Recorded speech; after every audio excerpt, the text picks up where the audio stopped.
नमस्कार दोस्तों। कक्षा 10 की आगामी बोर्ड परीक्षाओं को देखते हुए हम यहाँ पर विज्ञान विषय के रसायन विज्ञान के एक और महत्वपूर्ण टॉपिक कार्बन तथा उसके यौगिकों से संबंधित ऑब्जेक्टिव प्रश्न को लेकर एक बार फिर उपस्थित हुए हैं।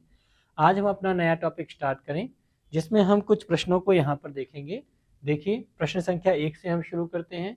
पहला प्रश्न हमारा है, निम्नांकित यौगिकों में से कौन जल में अविलेय है। देखिए, जल जो कि हम जानते हैं यूनिवर्सल सॉल्वेंट या सार्वत्रिक विलायक होता है। ठीक है, विलायक का मतलब वह जिसमें किसी पदार्थ को डालने पर घुल जाता है। तो जिसमें घुलता है उस पदार्थ को हम कह देते हैं विलायक, जिसमें घुलता है। तो यहाँ जल के लिए हमसे कहा गया है कि जल विलायक है, लेकिन वह पदार्थ हमसे पूछा गया है जो जल में अविलेय है, जो जल में नहीं घुलता है, विलेय नहीं होता है। यहाँ हम चेक करें, देखिए हमें 4 हाइड्रोकार्बनिक यौगिक दे रखे हैं। पहला है एथाइन, दूसरा है एथेनॉल, तीसरा है ग्लूकोज और चौथा है एथेनोइक अम्ल। अब देखिए, अम्ल की अगर हम जनरल परिभाषा देखें तो हम लोगों ने पढ़ा हुआ है और हमें याद भी है कि आर्हीनियस सिद्धांत के अनुसार अम्ल वे पदार्थ हैं जो जल में डिजॉल्व होने पर H+ आयन देते हैं। इसका मतलब अम्ल तो है, ये पानी में आसानी से घुल जाएगा, तब अपना H+ आयन देगा और ये अम्ल कहलाएगा। ठीक है। दूसरा ग्लूकोज, हम जानते हैं ग्लूकोज ये ग्लूकोन डी वगैरह हमारे जो होते हैं उनका मेन कंपोनेंट होता है। यह कार्बोहाइड्रेट है। कार्बोहाइड्रेट में भी यह मोनोसैकेराइड प्रकार का कार्बोहाइड्रेट है, जिसका फॉर्मूला होता है C6H12O6 और ये भी जल में हमारा विलेय होता है। तीसरा प्रकार का हमारा कंपाउंड है जिसको हम कहते हैं एथेनॉल। यह अल्कोहल होता है जिसमें क्रियात्मक समूह OH पाया जाता है। अभिक्रियाशील समूह कौन सा पाया जाता है? OH। और जिन भी यौगिकों में OH अभिक्रियाशीलता समूह या क्रियात्मक समूह पाया जाता है, जनरली वे यौगिक भी जल में विलेय हो जाते हैं। तो चौथा जो कंपाउंड हमारा बच गया एथाइन, ये हाइड्रोकार्बनिक यौगिक होगा। नाम में देखिए आइन सफिक्स लगा हुआ है, इसका मतलब यह हमारा एल्काइन है, जिसमें कार्बन परमाणुओं के मध्य ट्रिपल बॉन्ड पाया जाता है और ये हमारा क्या हो जाएगा? अविलेय हाइड्रोकार्बनिक यौगिक हो जाएगा। That means option number A हमारे इस प्रश्न के लिए करेक्ट आंसर रहेगा। नेक्स्ट अगला प्रश्न देखें, एथिल अल्कोहल का अणु सूत्र है।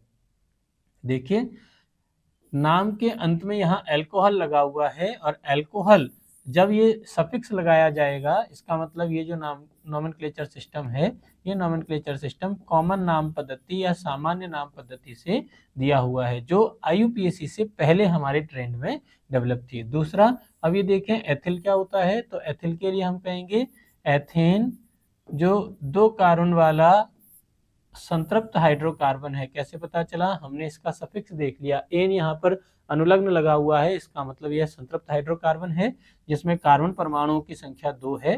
तो जब इस एथेन में से एक हाइड्रोजन हटा देंगे तो ये हमारा बन जाएगा एथिल। तो एथेन का फॉर्मूला C2H6 और इसमें से एक हाइड्रोजन रिमूव करने पर यह हो जाएगा एथिल C2H5। अब अल्कोहल यहाँ सफिक्स लगा हुआ है और अल्कोहल क्या कहलाएगा? क्रियात्मक समूह OH को दर्शाने वाला अनुलग्न कॉमन नाम पद्धति में हो जाएगा। तो मॉलिक्यूलर फॉर्मूला हो गया C2H5OH। यहाँ हम चेक करें, देखिए C2H6 यह एथेन हमारा होगा। CH3OH, इसमें OH क्रियात्मक समूह तो है लेकिन CH3 समूह उपस्थित है, इसलिए हम इसको कहेंगे मेथिल अल्कोहल सामान्य नाम पद्धति में, या फिर हम इसे मेथेनॉल IUPAC नाम पद्धति में कहेंगे। जब IUPAC नॉमेनक्लेचर करते हैं तो क्रियात्मक समूह अल्कोहल का हमें क्या लगाना होगा? अनुलग्न लगाना होगा, और वो अनुलग्न क्या हो जाता है? ऑल अनुलग्न होता है। तीसरा जो हमारा यौगिक है C2H5OH, ये हमारे इस फॉर्मूले से करेक्ट मैच कर रहा है। दैट मीन्स एथिल अल्कोहल जो होगा ऑप्शन नंबर 3 हमारा हो जाएगा एथिल अल्कोहल। या IUPAC नॉमेनक्लेचर सिस्टम में हम कहें तो देखिए 2 कार्बन की श्रृंखला यानी एथ, सिंगल बॉन्ड है इसलिए एन, और अनुलग्न लगेगा अल्कोहल का ऑल, तो नाम हो जाएगा एथेनॉल। ठीक है। और CH3COOH या एसिटिक एसिड या एथेनोइक अम्ल का हमारा फॉर्मूला हो जाता है। तो एथिल अल्कोहल का अनुसूत्र हमसे पूछा है, हम कहेंगे C2H5OH हमारे इस प्रश्न के लिए करेक्ट आंसर रहेगा। यहाँ 2 बातें हमें और याद रखनी होंगी। एथिल अल्कोहल जो है यह नशीला होता है, शराब के रूप में सेवन के लिए इसका उपयोग किया जाता है। वहीं मेथिल अल्कोहल जो है वो जहरीला होता है। ठीक है, मेथिल अल्कोहल है पॉइजनस और एथिल अल्कोहल है नशीला। ठीक है, इससे पीने से हमारा नशा होगा और मेथिल अल्कोहल को अगर पी जाएंगे तो यह जहरीला होता है, हमारी मौत भी हो सकती है। नेक्स्ट देखिए, अगला प्रश्न हम चेक करें। चीनी का रासायनिक सूत्र है। देखिए, केमिकल फॉर्मूला हमसे पूछा हुआ है चीनी का, तो हम जानते हैं चीनी, या इसका अगर हम कार्बनिक नाम दें तो इसको हम सुक्रोज भी कह देते हैं। यह गन्ने से हमें प्राप्त होती है, इस वजह से इसे केन शुगर या हिंदी में कहें तो इक्षु शर्करा भी कह देते हैं। ठीक है, तो चीनी कहें, सुक्रोज कहें, केन शुगर कहें, इक्षु शर्करा कहें, बात एक ही है। और अगर मॉलिक्यूलर फॉर्मूले की बात करें तो मॉलिक्यूलर फॉर्मूला इसका हो जाता है C12H22O11। ठीक है, ये हमारा होता है सुक्रोज। ये एक डाइसैकेराइड होता है। इसमें डाई का मतलब यहाँ पर हम कहेंगे डाई यानी दो, मोनोसैकेराइड यूनिट यहाँ पर पाई जाती हैं। तो ये क्या है, हमारा एक डाइसैकेराइड होता है। वहीं C6H12O6 अगर इसको हम देखें तो ये हमारा ग्लूकोज होता है, जिसमें एक ही यूनिट पाई जाती है। देखिए यहाँ पर कितने कार्बन परमाणु, 6, और सुक्रोज में कितने, 12, यानी यहाँ पर कार्बन परमाणुओं की संख्या ऑक्सीजन परमाणुओं की संख्या लगभग डबल हो गई। तो ये हमारा है मोनोसैकेराइड। ग्लूकोज क्या है, मोनोसैकेराइड, मोनो मतलब एक इकाई इसमें पाई जाती है। वहीं सुक्रोज हमारा होता है डाइसैकेराइड, जिसमें हमारी दो मोनोसैकेराइड इकाइयां पाई जाती हैं। तीसरा हमारा यौगिक है, इसका नाम हमारा हो जाएगा एथेनॉल। कैसे कहेंगे, यहाँ पर मुख्य कार्बन श्रृंखला में देखिए दो कार्बन परमाणु उपस्थित है। कार्बन परमाणुओं के मध्य में सिंगल बॉन्ड या एकल बंध पाया जाएगा तो हम कहेंगे एथ। दो कार्बन परमाणुओं के लिए, सिंगल बॉन्ड के लिए नाम कहेंगे एन, और CHO जो क्रियात्मक समूह है उसका अनुलग्न होता है एल, तो नाम हो जाएगा एथेनॉल। इसी तरह से दो कार्बन की श्रृंखला 1 और 2, नाम हो जाएगा एथ, एन, और यहाँ हो जाएगा ऑइक अम्ल। ठीक, नेक्स्ट प्रश्न की तरफ चलते हैं। देखिए, नेक्स्ट प्रश्न है, निम्नांकित में से कौन सी गैस धातुओं को जोड़ने में प्रयुक्त होती है। हमें धातुओं को जोड़ना है और हम जानते हैं धातुएं जो होती हैं वो कमरे के ताप पर ठोस अवस्था में होती हैं। तो ठोस पदार्थों को आपस में जोड़ना इतना आसान काम नहीं है, तो हमें इनको जोड़ने के लिए क्या करना पड़ेगा, हम स्पेसिफिक एक प्रोसेस काम में लेते हैं जिसको आप कहेंगे वेल्डिंग। ठीक है, हम धातुओं को हल्का सा ताप देकर गर्म करेंगे और गर्म होने पर जब ये धातुएं थोड़ी सॉफ्ट हो जाती हैं तब हम दो धातुओं को आपस में जोड़ देते हैं। तो टेक्निकली हमसे पूछा हुआ है कि भाई वेल्डिंग करने के लिए किस गैस का उपयोग आप लोग करते हैं। तो हमने पढ़ा हुआ है कि जब हम गैस वेल्डिंग करते हैं तो गैस वेल्डिंग में हम ऑक्सी एसिटिलीन ज्वाला का उपयोग करते हैं। किसका, ऑक्सी एसिटिलीन फ्लेम का उपयोग करते हैं, जिसमें ऑक्सी का मतलब तो ऑक्सीजन गैस है, वायुमंडलीय ऑक्सीजन जो होती है, और साथ में एसिटिलीन गैस का उपयोग हम करते हैं, जहां एसिटिलीन का फॉर्मूला हमारा हो जाएगा C2H2। अब ये एसिटिलीन है, अणुसूत्र C2H2, तो इसका IUPAC नाम अगर हम देखें तो इसका IUPAC नाम हमारे पास में हो जाएगा एथाइन। ठीक है, मॉलिक्यूलर फॉर्मूला चेक कर सकते हैं हम। यहाँ पर कार्बन परमाणु और हाइड्रोजन परमाणु की संख्या 2 है, इसका मतलब ये मॉलिक्यूलर फॉर्मूला CnH2n-2 से बिलोंग करता है। और CnH2n-2 कौन से होते हैं, एल्काइन हमारे होते हैं, जिनमें दो कार्बन की श्रृंखला वाले यौगिकों को हम कहेंगे एथाइन। तो ऑप्शन नंबर C इस प्रश्न के लिए हमारा करेक्ट आंसर हो जाएगा। अगला प्रश्न देखें, निम्न में से कौन सी यौगिक एरोमेटिक यौगिक है। चेक कीजिए, देखिए एक शब्द यहाँ पर लिखा हुआ है एरोमेटिक। अब ये जो एरोमेटिक शब्द है इसकी बेसिकली जो उत्पत्ति हुई है वो एरोमा से हुई है, जहाँ एरोमा हम कहते हैं फ्रेग्रेंस या खुशबू को, यानी कार्बनिक यौगिक जिनको अगर हम जलाएं और जलाने पर वो स्पेसिफिक खुशबू या एक स्पेसिफिक फ्रेग्रेंस देते हैं, तो ऐसे यौगिकों को जनरली या पुराने जो क्लासिफिकेशन है उसमें एरोमेटिक यौगिकों में क्लासिफाई किया गया था। तो हमसे पूछा हुआ है निम्न में से कौन सा यौगिक एरोमेटिक है। देखिए, हम जानते हैं मेथेन, प्रोपेन और ब्यूटेन, ये सारे के सारे हमारे संतृप्त हाइड्रोकार्बन हैं, सैचुरेटेड हाइड्रोकार्बन हैं, और इनके सभी के लास्ट में अनुलग्न एन लगा हुआ है। इसका मतलब ये सारे के सारे क्या है, एल्केन है, जिनमें कार्बन परमाणुओं की संख्या अलग अलग है।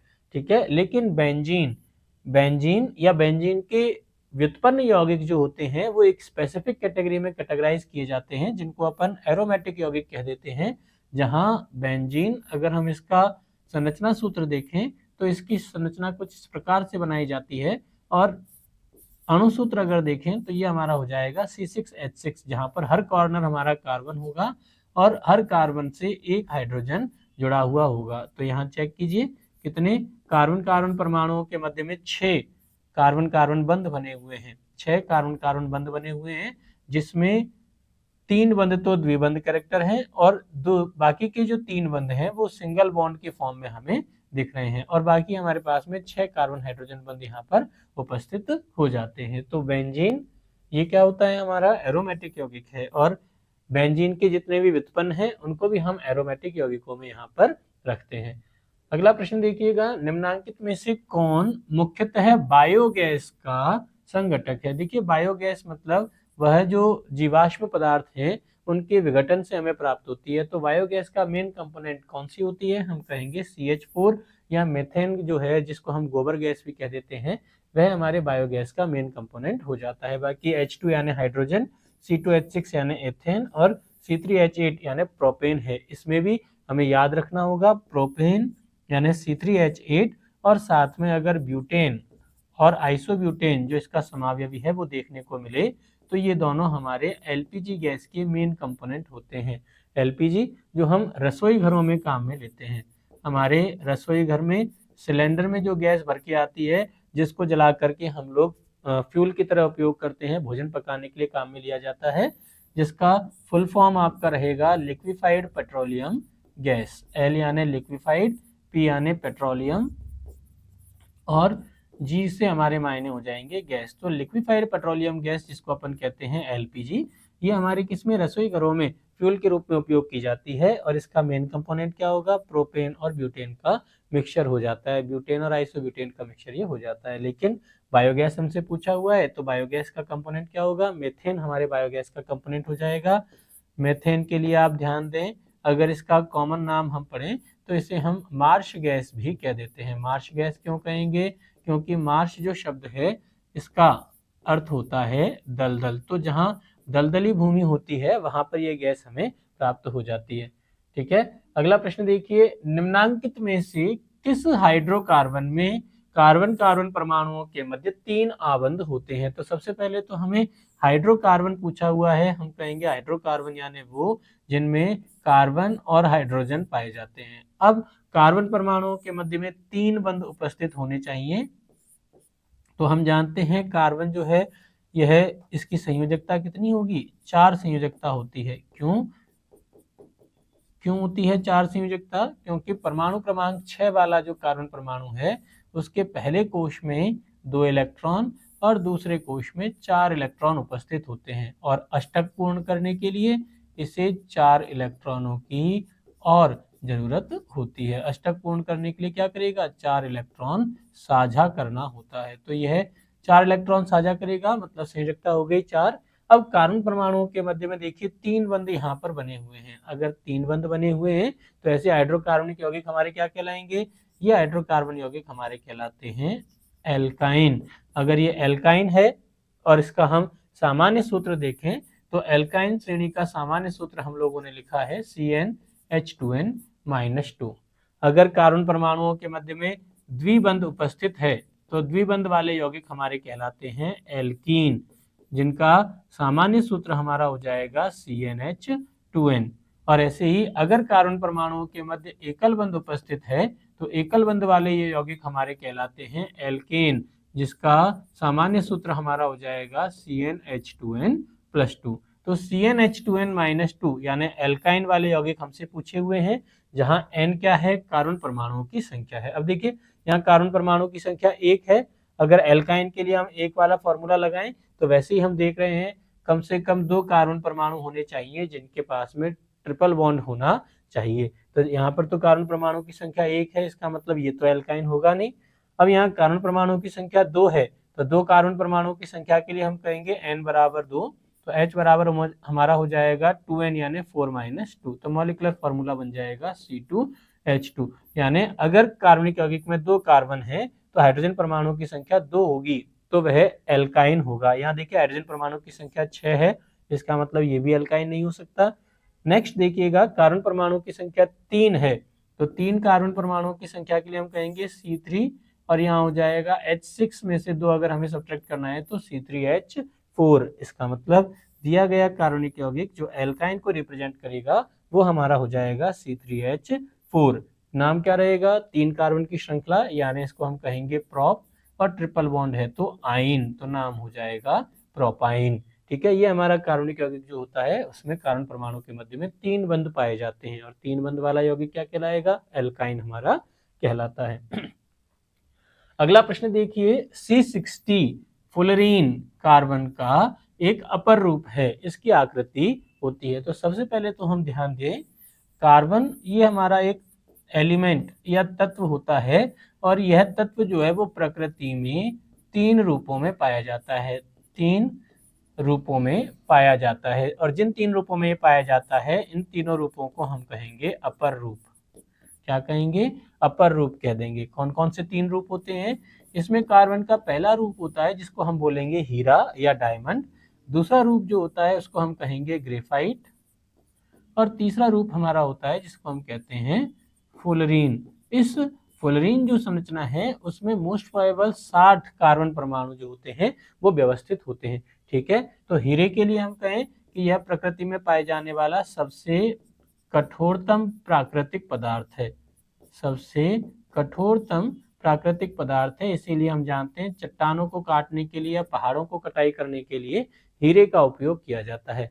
सेकंड, ग्रेफाइट के लिए हमें याद रखना होगा कि यह ग्रेफाइट जो होता है वो विद्युत का सुचालक होता है। हमारी जो कच्ची पेंसिल होती है जिससे हम लिखा करते हैं, उस कच्ची पेंसिल में जो रॉड होती है, जो काली काली सी छड़ होती है, वो हमारी कच्ची पेंसिल की काली छड़ ग्रेफाइट की होती है, विद्युत का सुचालक होता है। बाकी यह सॉफ्ट होता है और एक परत से दूसरी परत पर आराम से ये स्लाइड कर सकता है। तीसरा जो हमारा इसका प्ररूप है उसको हम बोलते हैं फुलरीन, और इसका जो शेप होता है, इसका शेप हमारे फुटबॉल के जैसा होता है, या बकी बॉल जिसको अपन बोलते हैं, फुटबॉल या बकी बॉल जैसी इसकी संरचना होती है। तो इसकी आकृति कैसी होती है? फुटबॉल जैसी होती है। इसकी खोज जो की गई थी वो बकमिंस्टर फुलर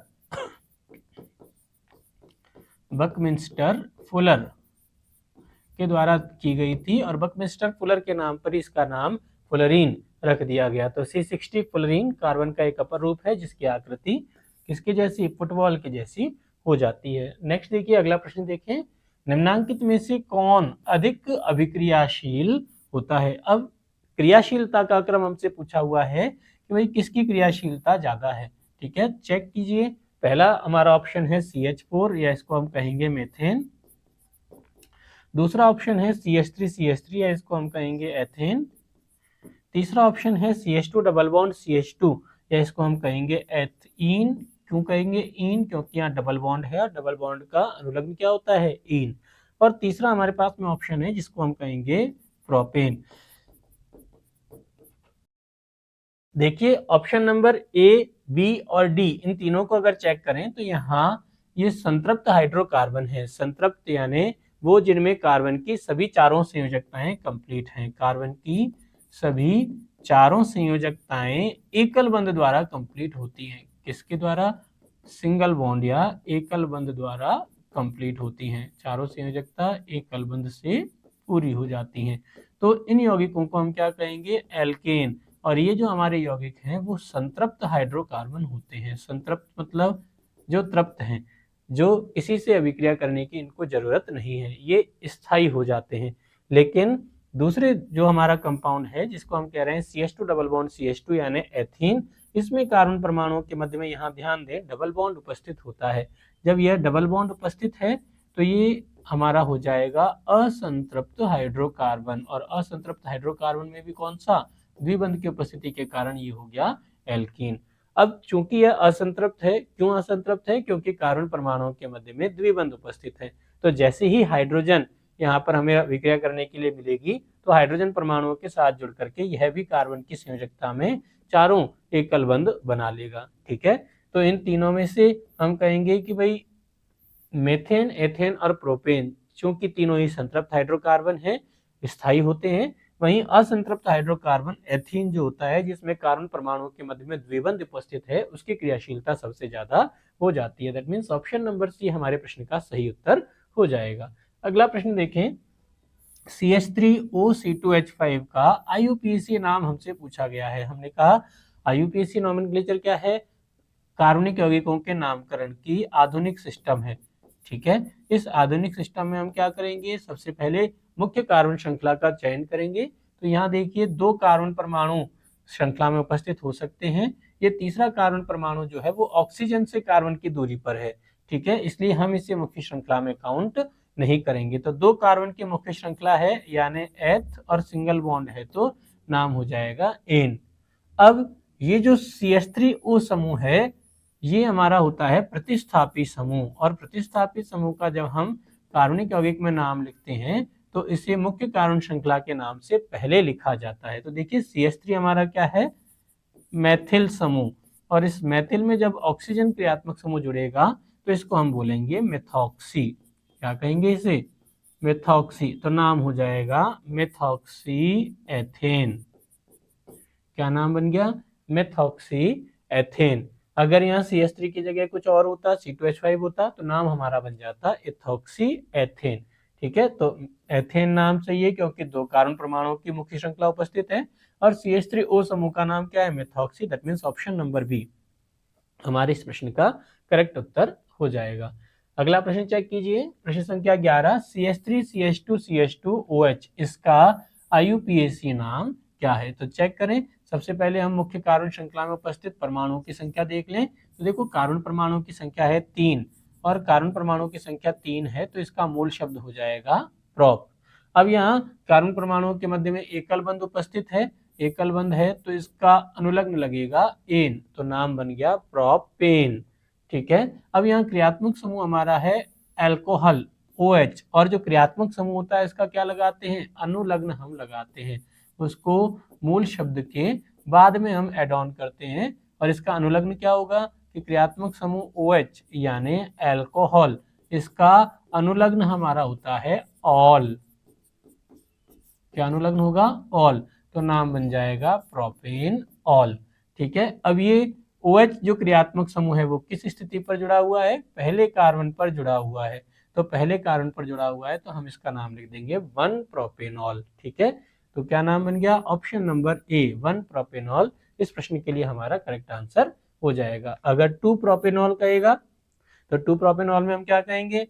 प्रोप यानी 3 कार्बन की श्रृंखला होगी, और 3 कार्बन की श्रृंखला में पहले, दूसरे और तीसरा, तो ये दूसरे कार्बन पर OH क्रियात्मक समूह आकर जुड़ जाएगा। तो दूसरे कार्बन पर जुड़ गया, इसलिए नाम क्या हो गया? 2 प्रोपेनॉल। 3 प्रोपेनॉल अगर हम देखें तो कैसे बनेगा? चेक कीजिए। हमने कहा कि भाई 3 कार्बन की श्रृंखला जिसमें पहला, दूसरा और ये तीसरा कार्बन, कार्बन परमाणुओं के मध्य में एकल बंध है, और यहाँ तीसरे कार्बन पर एक OH समूह उपस्थित है। लेकिन यहाँ ध्यान दें, जैसे ही तीसरे कार्बन पर OH समूह जुड़ेगा तो क्रियात्मक समूह जिस कार्बन पर जुड़ता है हमें उसका हमेशा क्या नंबर देना होता है? प्रारंभिक नंबर या सबसे कम नंबर हमें उसको देना होगा। तो यहाँ पर जो हमने नंबरिंग की है वो ऐसे ना होकर के ये नंबरिंग हो जाएगी, CH2OH वाले कार्बन को नंबर 1, CH2 वाले कार्बन को नंबर 2 और CH3 वाले कार्बन को नंबर 3, यानी OH समूह जिस कार्बन से जुड़ रहा है हमें उसको पहला नंबर देना होगा। तो फिर से नाम क्या बन जाएगा? 1 प्रोपेनॉल हो जाएगा। ये 3 प्रोपेनॉल नाम जो है ये गलत है, एग्जामिनर ने हमें बहकाने के लिए ऐसा नाम दिया गया है। 3 प्रोपेनॉल किसी भी कार्बनिक यौगिक का नाम आपके नहीं हो सकता। ठीक है, नेक्स्ट देखें। अगला प्रश्न है हमारा CH3CH2OH और CH3OCH3 किस प्रकार के समावयवी हैं? तो सबसे पहले देखिए ये टर्म हमें दी गई है समावयवी, इसका हम सीख लें क्या होते हैं। तो देखिए समावयवी जो है वो 2 शब्दों से मिलकर बना हुआ है। नंबर 1 है सम यानी समान, और नंबर 2 है अवयव यानी कंपोनेंट, यानी वो जिसमें कंपोनेंट या घटकों की संख्या समान होती है वो परस्पर समावयवी कहलाते हैं। तो देखिए इसमें कितने, तो पहले वाले कंपाउंड में हमारे पास 2 कार्बन परमाणु, 3, 2, 5 और 1 6 हाइड्रोजन परमाणु और 1 ऑक्सीजन परमाणु है। और दूसरे कंपाउंड में देखें तो यहाँ पर भी देखिए हमारे पास 2 कार्बन परमाणु, 6 हाइड्रोजन परमाणु और 1 ऑक्सीजन परमाणु है। तो चूंकि इन सभी में घटकों की संख्या समान है तो ये दोनों आपस में एक दूसरे के क्या हो जाएंगे, समावयवी हो जाएंगे। अब समावयवी में भी किस प्रकार की समावयवता यहाँ पर है उसको चेक करने के लिए हम यहाँ देखें, इसमें OH समूह उपस्थित है, यानी अभिक्रियाशीलता समूह कौन सा है, OH, और OH को हम क्या बोलते हैं, अल्कोहल अभिक्रियाशीलता समूह है। और यहाँ दूसरी यौगिक में चेक करें, यहाँ ऑक्सीजन अभिक्रियाशीलता समूह है और इस ऑक्सीजन अभिक्रियाशीलता समूह को हम कहते हैं ईथर, यानी दोनों यौगिकों का अणुसूत्र समान है लेकिन संरचना सूत्र में उपस्थित क्रियात्मक समूह अलग अलग हैं, अभिक्रियाशीलता समूह अलग अलग हैं। इसी वजह से ये आपस में एक दूसरे के क्या कहलाएंगे, क्रियाशील समावयवी या क्रियात्मक समूह समावयवी कहलाते हैं। अल्कोहल और ईथर दोनों आपस में एक दूसरे के क्या हो जाएंगे, क्रियाशीलता समावयवी हो जाएंगे। कब, जब कार्बनिक यौगिकों का अणुसूत्र समान हो। अगर अणुसूत्र अलग है तो फिर वो आपस में समावयवी नहीं होंगे। ठीक, नेक्स्ट अगले प्रश्न को देखें, शराब के रूप में पीने के काम आता है। तो देखिए सिरका यह तो विनेगर की तरह हमारे काम में आता है जो हम चाउमीन बनाते हुए डालते हैं। एथेनॉल या अल्कोहल, इसे शराब के रूप में पीने के लिए उपयोग किया जाता है। मेथेनॉल, इसके लिए तो हम सीख चुके हैं कि ये जहरीला होता है, अगर इसकी थोड़ी सी भी मात्रा हम पिए तो हमारे शरीर के लिए नुकसानदायक होता है। बाकी प्रोपेनॉल, ये जो हमारा है उसको हम, आपने याद होगा कोरोना के टाइम पे हम सैनिटाइजर का उपयोग किया करते थे, तो प्रोपेनॉल जो है इसका उपयोग सैनिटाइजर बनाने के लिए हमारे किया जाता है। तो एथेनॉल जो है उसको हम शराब की तरह पीने के लिए काम में लेंगे, मेथेनॉल जो है वो जहरीला होता है और प्रोपेनॉल ये किसकी तरह, सैनिटाइजर का मेन कंपोनेंट हमारा हो जाएगा। ठीक, अगला प्रश्न देखें, निम्नांकित में से कौन युग्म समजात है। देखिए सबसे पहला तो हमें समजात या होमोलोगस क्या होते हैं उसके बारे में सीखना होगा। अभी अभी हमने एक टर्म पिछले प्रश्न में देखी थी जो हमारा था समावयवी, ठीक है, वो टर्म हमारी क्या थी, समावयवी। और उस समावयवी यानी आइसोमर में हमने कहा अणुसूत्र समान होने चाहिए। अणुसूत्र क्या होना चाहिए, समान होना चाहिए। वहीं समावयवी, ये जो समजात या होमोलोगस जो होते हैं ये वे कार्बनिक यौगिक हैं जिनमें कार्बन परमाणुओं का जो स्ट्रक्चर है, जो उनका फंडामेंटल अरेंजमेंट है वो एक समान होता है। जैसे हमने कहा एल्केन, अब जितने भी एल्केन होंगे चाहे वो पहले कार्बन से लेकर 5वें कार्बन 10वें कार्बन या आगे अन्य कार्बन तक हो, उन सभी एल्केन के लिए हम क्या कहेंगे, इनका संरचना सूत्र हो जाएगा CnH2n+2। तो हमेशा इसी तरीके के संरचना सूत्र वाले यौगिक होंगे जिनमें कार्बन परमाणुओं के मध्य में हमेशा क्या होगा, एकल बंध उपस्थित होता चला जाएगा। ऐसे यौगिक आपस में एक दूसरे के क्या कहलाते हैं, समजात या होमोलोगस यौगिक कहलाते हैं। ठीक है, तो यहाँ चेक कीजिए एथेन और एथाइन। तो एथेन में तो क्या कार्बन परमाणुओं के मध्य एकल बंध है, जबकि एथाइन में क्या होगा, ट्रिपल बॉन्ड उपस्थित होता है। इसका मतलब ये दोनों आपस में एक दूसरे के समजात नहीं है। चेक करें, एथेनिल यानी क्रियात्मक समूह हो गया यहाँ एल्डिहाइड, और प्रोपेनॉन यानी क्रियात्मक समूह क्या हो जाएगा, कीटोन क्रियात्मक समूह हो जाता है। तो ये भी आपस में एक दूसरे के समजात नहीं है। नेक्स्ट, मेथेनॉल और एथेनॉल दोनों में ही देखें, मेथेनॉल और एथेनॉल दोनों में ही क्रियात्मक समूह अल्कोहल है, यानी क्रियात्मक समूह समान है, क्रियाशीलता भी लगभग समान होगी, बस कार्बन परमाणुओं की संख्या अलग अलग है। यहाँ मैथ यानी एक कार्बन परमाणु है और यहाँ एथ यानी 2 कार्बन परमाणु है। तो हमने कहा कार्बन परमाणुओं की संख्या वेरी करे लेकिन फंडामेंटल स्ट्रक्चर जो है वो समान होना चाहिए, यानी दोनों में ही अल्कोहल क्रियात्मक समूह है, तो ये दोनों आपस में क्या कहलाएंगे, एक दूसरे के सजात कहलाते हैं। वहीं मेथेनॉल और मेथॉक्सीमेथेन, मेथॉक्सीमेथेन यानी कि क्रियात्मक समूह क्या हो जाएगा, ईथर, और मेथेनॉल में तो क्रियात्मक समूह आपका अल्कोहल होता ही है। तो ये दोनों भी आपस में एक दूसरे के सजात नहीं है। That means option number C इस प्रश्न के लिए हमारा करेक्ट आंसर हो जाएगा। अगला प्रश्न देखें, निम्नांकित में से कौन युग्म समावयवी है। समावयवी का मतलब हमें चेक करना होगा वो जिसका अणुसूत्र समान है। अब अणुसूत्र समान कैसे चेक करेंगे, देखो एथीन और एथाइन ये तो एल्कीन है और ये एल्काइन है। तो हमने पढ़ा कि एल्कीन और एल्काइन जो है उनमें कार्बन परमाणुओं के मध्य बंधों की संख्या क्रमशः 2 और 3 होती है। जब बंधों की संख्या ही वेरी करेगी तो अणुसूत्र तो समान होना पॉसिबल नहीं है। ऐसे ही एसीटोन और एसिटैल्डिहाइड ये दोनों भी आपस में एक दूसरे के समावेवी नहीं होते, क्योंकि एसीटोन में कार्बन परमाणु होंगे 3 और एसिटैल्डिहाइड में हो जाते हैं 2। मेथिल अल्कोहल और डाइमेथिल ईथर ये दोनों भी आपस में एक दूसरे के समावेवी नहीं होंगे, क्योंकि मेथिल अल्कोहल में तो एक ही कार्बन परमाणु होता है, जबकि यहाँ तो देखो डाई लिख रहा है, इसका मतलब 2 कार्बन परमाणु समूह यहाँ पर कम से कम उपस्थित होंगे। और एथिल अल्कोहल और डाइमेथिल ईथर ये दोनों आपस में एक दूसरे के समावयवी होते हैं। और समावयवी भी कौन से, यहाँ क्रियात्मक समूह है अल्कोहल और यहाँ क्रियात्मक समूह है ईथर। तो अल्कोहल और ईथर दोनों आपस में एक दूसरे के अभिक्रियाशीलता समूह समावयवी या क्रियात्मक समूह समावयवी होते हैं। That means option number D इस प्रश्न के लिए हमारा सही आंसर हो जाएगा। अगला प्रश्न देखें, सूर्य के विसरित प्रकाश में मेथेन यानी मॉलिक्यूलर फॉर्मूला हम कहेंगे CH4। अब इसकी अभिक्रिया करवानी है किससे, क्लोरीन से अभिक्रिया करती है। कब, जब सूर्य का प्रकाश उपस्थित होता है। तो सूर्य के प्रकाश में या सनलाइट की उपस्थिति में जब मेथेन की क्लोरीन से अभिक्रिया होती है तो मेथेन और क्लोरीन की अभिक्रिया से क्या होगा, यहाँ हाइड्रोजन परमाणु हटते जाएंगे और उस हाइड्रोजन परमाणु की जगह क्लोरीन जुड़ती चली जाएगी। तो जब एक हाइड्रोजन परमाणु हटा, एक क्लोरीन जुड़ गई। ऐसे ही 2 हाइड्रोजन परमाणु हटेंगे तो 2 क्लोरीन जुड़ जाएगी।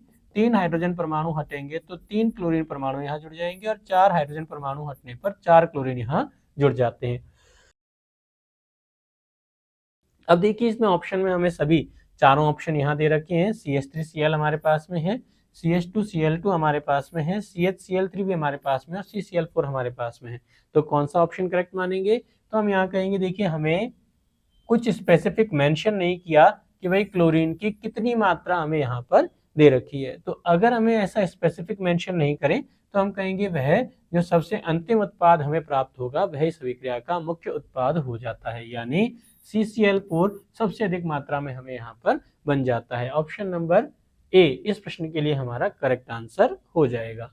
अगला देखें, निम्नांकित में से कौन योगशील अभिक्रियाएं दर्शाता है। देखिए योगशील का मतलब चेक करें कि जब किसी रासायनिक अभिक्रिया में एक अभिकारक दूसरे अभिकारक के साथ में मिलकर के एक ही उत्पाद बना दे। और योगशील अभिक्रियाएं दर्शाने वाले यौगिक जितने भी होंगे वो असंतृप्त हाइड्रोकार्बन हमारे हो जाते हैं। असंतृप्त हाइड्रोकार्बन जो होते हैं वो कैसे अभिक्रिया दिखाएंगे, योगशील अभिक्रियाएं दिखाते हैं। वहीं अगर संतृप्त हाइड्रोकार्बन हमें दे रखा है तो संतृप्त हाइड्रोकार्बन जो है वो प्रतिस्थापन अभिक्रिया दिखाते हैं, यानी एक समूह हटेगा और फिर उसकी जगह कोई दूसरा नया समूह आकर जुड़ जाएगा। तो चेक कीजिए एल्कीन जो है यहाँ पर देखिए अनुलग्न लगा हुआ है इन, यानी ये हो जाएगा हमारा डबल बॉन्ड वाला यौगिक।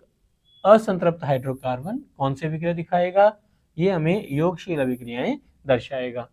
नेक्स्ट अगला प्रश्न देखें, ग्लूकोज के एक अणु में ऑक्सीजन के कितने परमाणु उपस्थित होते हैं। तो चेक कीजिए ग्लूकोज, इसका अणुसूत्र होता है C6H12O6। अब हमसे ऑक्सीजन के परमाणुओं की संख्या पूछी है तो मॉलिक्यूलर फॉर्मूले में देखिए ऑक्सीजन के कितने परमाणु हैं, ऑक्सीजन के 6 परमाणु यहाँ पर उपस्थित हैं। That means option number B इस प्रश्न के लिए हमारा करेक्ट आंसर हो जाएगा। एथिल अल्कोहल के व्यापारिक उत्पादन में शर्करा का किण्वन निम्न में से किस क्रिया द्वारा होता है।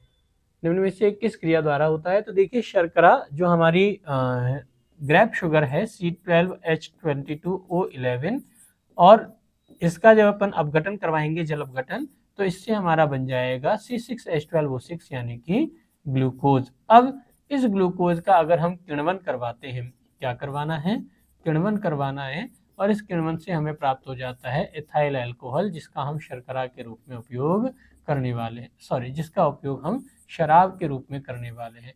ठीक है, तो ये जो इथाइल अल्कोहल है इसका प्रोडक्शन हमने किससे किया, ग्लूकोज से किया। और ग्लूकोज की कौन सी अभिक्रिया, किण्वन अभिक्रिया के द्वारा हम इसको बनाते हैं। और ग्लूकोज का किण्वन क्या करना है, व्यापारिक उत्पादन करना है, कमर्शियल यूज हमें करना है, तो हमें अधिक मात्रा में प्राप्त हो इसके लिए हम क्या करते हैं, किसी पर्टिकुलर एंजाइम का उपयोग यहाँ पर कर लेते हैं। तो एंजाइम जो है वो ग्लूकोज को अल्कोहल में यानी शराब के लिए पीने के उपयोग में बनाने के हमारे काम आ जाती है। तो एंजाइम जो है उसका उपयोग हम यहाँ पर किण्वन के लिए करेंगे। नेक्स्ट देखें टिंचर आयोडीन, आयोडीन का निम्न में से किस द्रव में बना हुआ विलयन है। अब ये टिंचर आयोडीन क्या होता है, तो देखिए आपने अपने स्कूलों में या अपने घरों में एक नाम सुना होगा फर्स्ट एड बॉक्स का।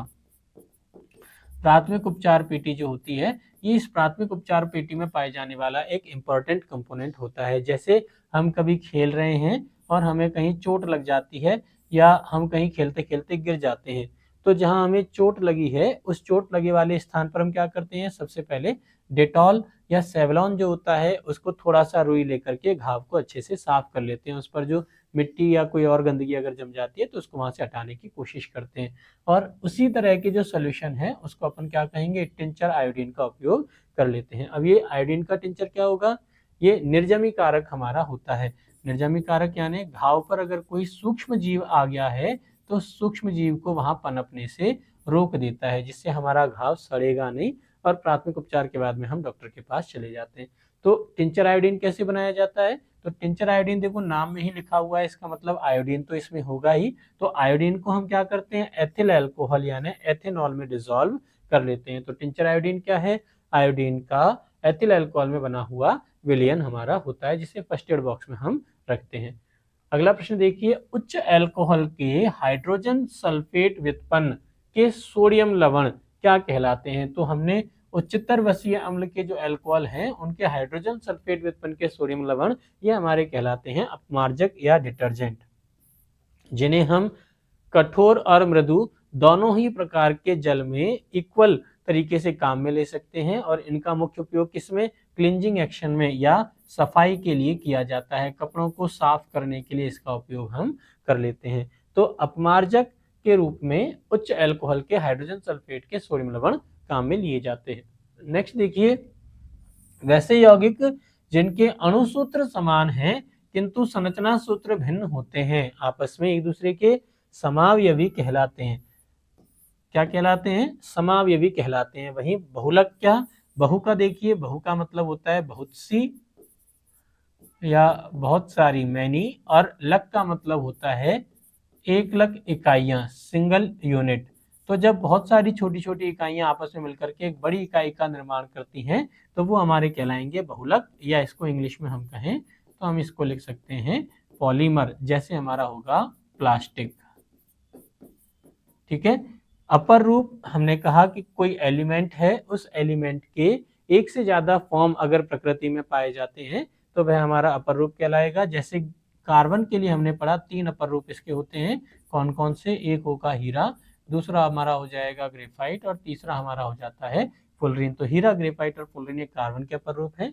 और अणुसूत्र समान हो और संरचना सूत्र भिन्न हो तो ये आपस में कहलाएंगे समावयवी। एक छोटी सी टर्म जो हमने और सीखी है वो हमारी क्या है, समजात। क्या होते हैं, जब मुख्य कार्बन श्रृंखला की स्ट्रक्चर समान हो, स्ट्रक्चर समान हो यानी जितने भी अल्कोहल जिनमें कार्बन परमाणुओं की संख्या अलग अलग हो वो सारे के सारे अल्कोहल आपस में एक दूसरे के क्या होंगे, समजात या सजात हो जाते हैं। अगला प्रश्न देखिए, Al4C3 इसके जल अपघटन से क्या बन जाता है। तो ये हमारा एल्यूमिनियम का कार्बाइड है Al4C3। अगर हम इसका जल अपघटन करवाएं तो जल के 12 अणु अगर यहाँ पर इससे अभिक्रिया करें तो जल के 12 अणुओं की इसमें होने वाली अभिक्रिया से यहाँ बन जाएगा 3 मोल मीथेन और साथ में बन जाएगा AlOH का whole thrice 4 mole aluminium hydroxide का फॉर्मेशन हो जाता है। तो क्या प्राप्त हो रहा है हमें, CH4 या मेथेन प्राप्त हो जाता है। That means option number B इस प्रश्न के लिए हमारा करेक्ट आंसर हो जाएगा। अगला देखें, बेंजीन, इसको सांद्र सल्फ्यूरिक अम्ल की उपस्थिति में नाइट्रिक अम्ल से अभिक्रिया करने पर क्या प्राप्त होता है। तो देखिए बेंजीन ये एरोमेटिक हाइड्रोकार्बन है जिसका अणुसूत्र आपका होगा C6H6 या बेंजीन। इसकी हम अभिक्रिया करवा रहे हैं नाइट्रिक अम्ल से। नाइट्रिक अम्ल हमारा HNO3 होता है, HONO2 या HNO3, इसको हम कहेंगे नाइट्रिक अम्ल। और नाइट्रिक अम्ल से जब इसकी अभिक्रिया होगी सांद्र H2SO4 की उपस्थिति में, सांद्र मतलब वो जिसमें H2SO4 की मात्रा बहुत अधिक है, सांद्र H2SO4 की उपस्थिति में जब हम अभिक्रिया करवाते हैं तो देखिए हमने पढ़ा बेंजीन क्या है, एक एरोमेटिक यौगिक है और एरोमेटिक यौगिक जो होते हैं वो स्थायी होते हैं।